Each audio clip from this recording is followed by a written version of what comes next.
เอ้ยลุงเสือเอ้ยเริ่มถอดหมวกเลยเด้บาดนี้ลาวทีมเราหมวกเป็นอย่างนี้นะเริ่มแล้วทีมแล้วอันมูนป้าในบ้านเลยบ่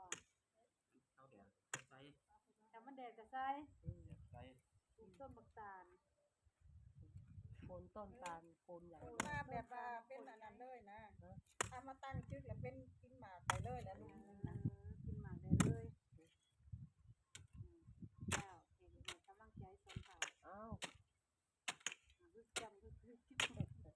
ให้กำลังใจนะให้กำลังใจเอาแนวกินแซ่บๆมาปันกินไข่แล้วบอกกำลังใจว่ามีน้ำกินอันซุปน้ำไม้มีแต่กำลังใจดินมันก็ไม่แข็งเนาะแต่กำลังใจมันลงกินของใหม่เนี่ยเจอทางนั้นก็เลยเจ้าปัญหาแรกเนาะคนเป็นกะทิลูกเสือเข้ามาขุดตั้งแต่เดือน4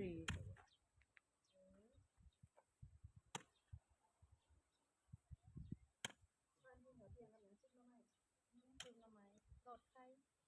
เจ้ากินด้วยจ้ะกินไก่กินไก่ตะวันเราซื้อก๋วยเตี๋ยวเลยนะทำไมซื้อก๋วยเตี๋ยวบอกเลยว่าต้องกินเมื่อนั้นเราก็ซื้อมาซื้อก๋วยเตี๋ยวบะหมี่นั่นเด้บะหมี่ยังซื้อก๋วยเตี๋ยวบะหมี่เครื่องปรุงซื้อก๋วยเตี๋ยวบะหมี่เครื่องปรุงลืมบัดทุกถุงปลานั่นบ่ของอันเขาให้เด็กมันนั่นเด็กน้อยก็เข้ามาผู้เฒ่าขายอันเมื่อละได้เจอถุงโอ้เฒ่าแต่ว่าผู้เดียวบ่เจ้าก็บ่ให้เอาเองผู้เฒ่านะเขาก็ยืนเบิ่งเราอยู่มันไปให้เพิ่นจักเขาว่าเอาน้อยเอาหลายเขาอยู่เขาเนาะก็จะต่อค่าว่าซั่นจะไปหาเพิ่นปรุงเองก็บ่มีให้บ่ได้ปรุงเลยแล้วก็กินอยู่นี่บ่ได้ปรุงแล้วก็กินไปซั่นเลย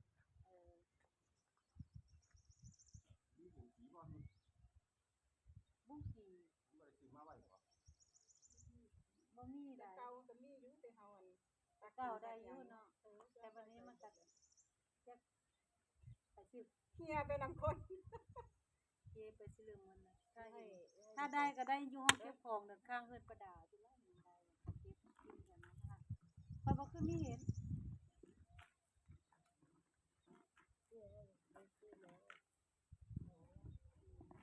บอกแกถ้าเราซื้อมา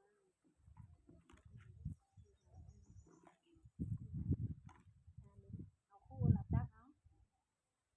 จุกเรามาใส่ดอกมาตะคั่วเลยมาจะเอามาคืออันสีแตกเอาทั้งสีมาแทนดอกนี่เป็นยังไงแจ้งได้ใหญ่เอาพูดไว้ดิ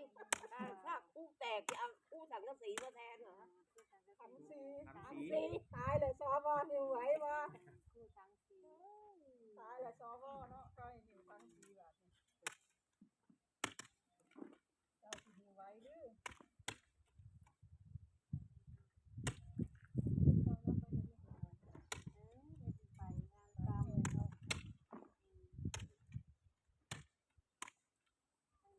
แก้วเมียติดปูติดแม่แซวซอยกันทำมาหากิน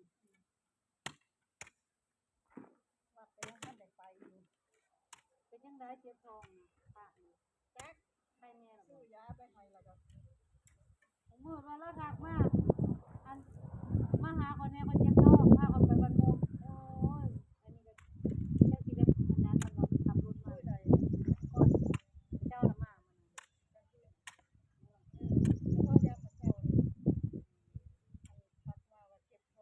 เราเก็บตรงนี้ขึ้นพอได้บินบาทวันนี้ก็มือมันไปไม่ได้วันนี้มันก็มือมาจะขับรถมาเจ็บดี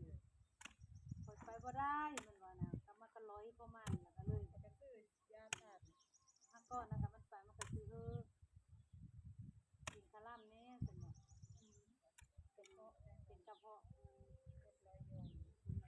ทำให้คาร่ำเจ็บแต่ได้โตก็ยังว่าบ่ได้ใส่บาทอยู่นี่เลยก็ได้เลยไปหาเพิ่นบ่ได้ไปบินบาทน้ำมูเด้ยาไปก่อนยาเอนตาซินเนยา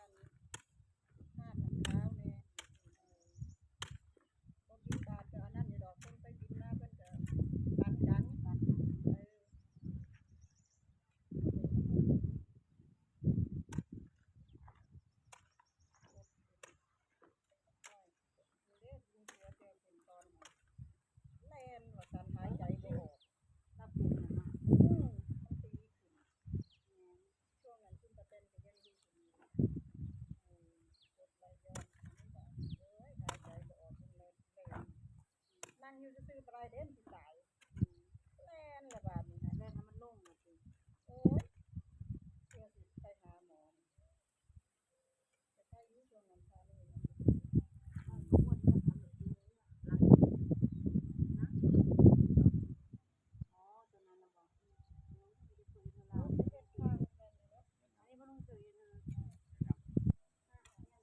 เป็นเจ้าของเพิ่นว่า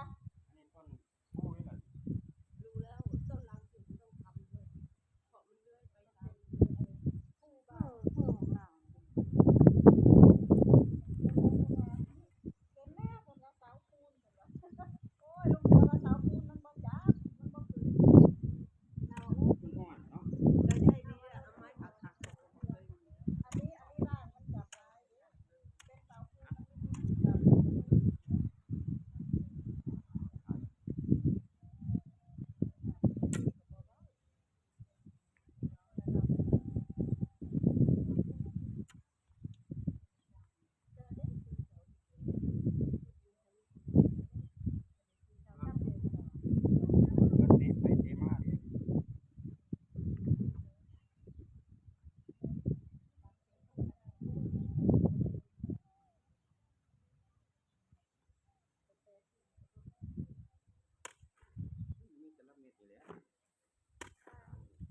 อย่างเดียวแล้วต้นมะยมน้ำมันเอาเยอะแยะ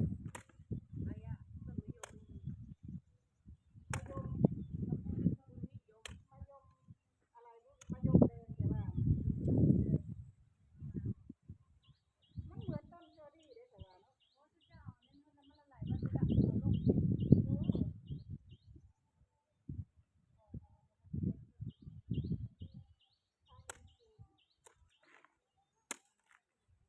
ลุงปล่อยที่เลยเงิน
บ้านแม่สนิทเสร็จเรียบร้อยนะคะเสร็จแล้วสีจริงก็เป็นสีนี้เลยนะคะข้างนอกเป็นสีครีมข้างในเป็นสีขาวพักหายใจกันเบิ่งเหงื่อลุงเสือไปในปานอาบน้ำเดี๋ยวไปหาตลับเม็ด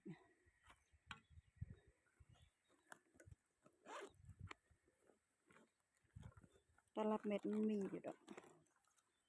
ลายโหด